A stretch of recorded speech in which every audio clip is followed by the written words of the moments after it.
Earlier this week, former U.S. Marine Corps intelligence officer and UN weapons inspector Scott Ritter was refused permission to board a flight to Istanbul from New York.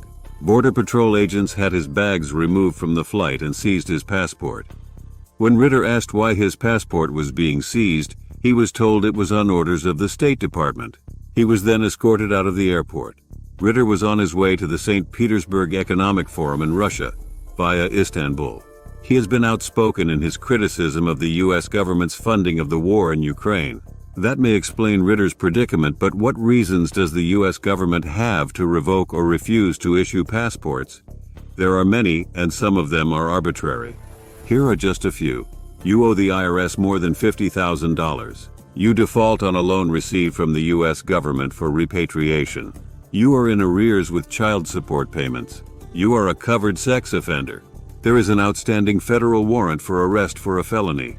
You have a parole condition or court order which prohibits travel. You are subject to a court order which commits you to a mental institution. You are subject to an extradition request from a foreign country. You are subject to a subpoena in a matter involving a federal prosecution or grand jury investigation. You are subject to an order of restraint or apprehension issued by an appropriate officer of the U.S. Army. You are subject to a local arrest warrant for a felony. The Secretary of State determines that your activities abroad are causing or are likely to cause serious damage to national security. While some reasons for refusing you the right to travel may seem reasonable, such as outstanding arrest warrants, others are more arbitrary. Tax debts can be disputed. The IRS often makes mistakes, so this one seems particularly unfair. In these days of social media, anyone who doesn't share the prevailing opinion on controversial subjects could be deemed a threat to national security. This is an arbitrary term that's open to wide interpretation. As I've often said, having more than one passport is the only way to preserve your basic human right to travel. You should never depend on one country that claims ownership of you and can restrict your right to travel.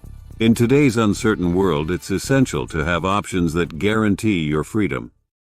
Please subscribe to our channel and follow the link in the description to get a free copy of Your Wealth Fortress. With this report, you'll learn unique and valuable strategies for keeping your assets completely hidden, untouchable and untrackable by anyone. No matter how much money you have, you'll learn carefully crafted strategies so that nobody can find it or even know what you have. Your assets will remain untouchable even with a team of the best global lawyers. Well-funded governments will not be able to lay a finger on your wealth. It's all detailed in Your Wealth Fortress. Bulletproof structures to protect your assets. Follow the link in the description to get instant access.